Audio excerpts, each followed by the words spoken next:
Good evening and welcome back to Eerie Reads 207. I'm Marie. I'm still new at this reading thing, but here's a new story. So get comfortable and enjoy. My friend Anthony and I considered ourselves fearless adventurers. Every chance we got, we'd set off into the woods behind our houses, eager to uncover a new secret hidden within the familiar trees. Today was no different. The sun beat down on us as we ventured deeper than usual, pushing each other to go further. Think we'll find something new today? Anthony asked, his voice full of excitement. I shrugged, trying to appear nonchalant. Who knows? Maybe we'll finally find that abandoned cabin we've heard rumors about. I responded, hoping my voice didn't betray the nervousness that was starting to creep into my gut. The air grew cooler as we walked, the sun struggling to penetrate the thickening canopy of leaves above. The familiar sounds of the forest seemed to fade, replaced by an unnerving silence, broken only by the sound of our own footsteps. I felt a difference in the air. It's getting late, I said, trying to sound casual. We should probably start heading back. Anthony, oblivious to my growing unease, just smiled and plunged deeper into the woods. You're not scared, are you? He teased. I rolled my eyes and followed him, pushing aside the feeling of dread that was starting to take root in my stomach. The forest seemed different now, more menacing somehow. The shadows seemed to stretch longer, deeper, as if something unseen lurked within them. I quickened my pace, determined to catch up with my friend and convince him it was time to return home. "Hey, wait for me!" I yelled out, but Anthony was already ahead of me, disappearing around a bend in the path. I hurried after him, my heart pounding in my chest. The feeling of being watched intensified, sending another wave of uneasiness over me. I stopped for a moment, trying to catch my breath. The woods were eerily quiet, except for the rustling of leaves with every step.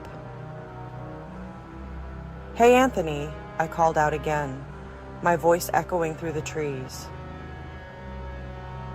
Only silence greeted me in response. A sudden wave of panic washed over me, cold and sharp. I was alone. I picked up my pace, pushing through the undergrowth, desperate to find my friend. The woods were getting darker, the sun quickly sinking below the horizon. I tripped over something. I started to tumble forward, catching myself just before I fell. As I straightened up, I noticed something strange. There, imprinted in the soft earth, was a footprint. It was big, and unlike anything I had seen before, 3 long, thick toes. The edges sharp and defined. I tried to keep myself calm and kept moving. But deep down, I knew that something was terribly wrong. I continued walking, then I heard it. A low growl, barely audible at first, then growing louder. It seemed to come from everywhere and nowhere at once, echoing through the silent woods. I spun around, desperately searching for the source of the sound, my heart pounding against my ribs, like a trapped bird. The hairs on the back of my neck stood on end, a primal fear gripping me in its icy claws. And then I saw them. 2 eyes, glowing with an unnatural light, materialized from the darkness behind a thicket of trees. They were unlike anything I had ever seen before. They stared at me with a hunger that made my breath catch in my throat.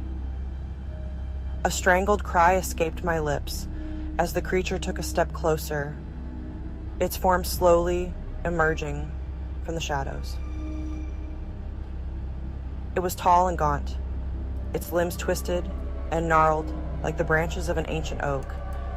Its skin, if you could call it that, was a sickly gray, stretched taut over bones that protruded at unnatural angles. A ear-piercing screech rumbled in its chest, vibrating through the air like a physical force. Fear, raw and consuming, paralyzed me. I couldn't move, couldn't breathe, couldn't scream. All I could do was stare, transfixed by the horror unfolding before me. The creature took another step, its glowing eyes never leaving mine. A foul odor, like rotting flesh and stagnant water, wafted from its direction, making my stomach churn. It moved with a strange, unsettling grace, its long limbs carrying it over the uneven terrain with ease. Panic surged through me, breaking the paralysis that had gripped me. I had to move. I had to run. Turning on my heel, I sprinted in the opposite direction, my lungs burning with exertion. Branches whipped at my face, tearing at my clothes, but I didn't dare slow down. The sound of my own ragged breathing was drowned out by the heavy thud of footsteps closing in behind me. It was gaining on me. I could hear its ragged breathing, and the smell of death lingered in the air. My legs screamed for mercy, but I pushed them harder, fueled by pure, primal terror. Another screech, closer this time, sent a fresh wave of fear coursing through me. I risked a glance over my shoulder, just in time to see the creature lunging towards me, its long, sharp fingers outstretched. I screamed, a desperate primal sound that echoed through the darkening woods. But there was no one to hear me, no one to help. I swerved to the side, narrowly avoiding its grasp. My foot caught on a root, and I went down hard, the air knocked from my lungs. Pain shot through my body, but I couldn't stop. Scrambling to my feet, I limped forward, my breath coming in ragged gasps. The creature towered over me, its soulless eyes burning into me. It opened its mouth, revealing rows of jagged teeth, each one longer and sharper than the last.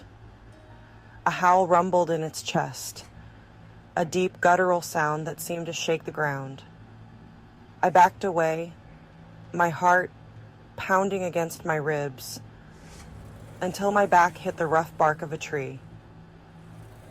There was nowhere left to run. The creature moved closer, its hot, putrid breath washing over me. I squeezed my eyes shut, bracing myself for the end. But the end didn't come. I cautiously opened my eyes to see the creature frozen, its head cocked to the side as if listening to something in the distance.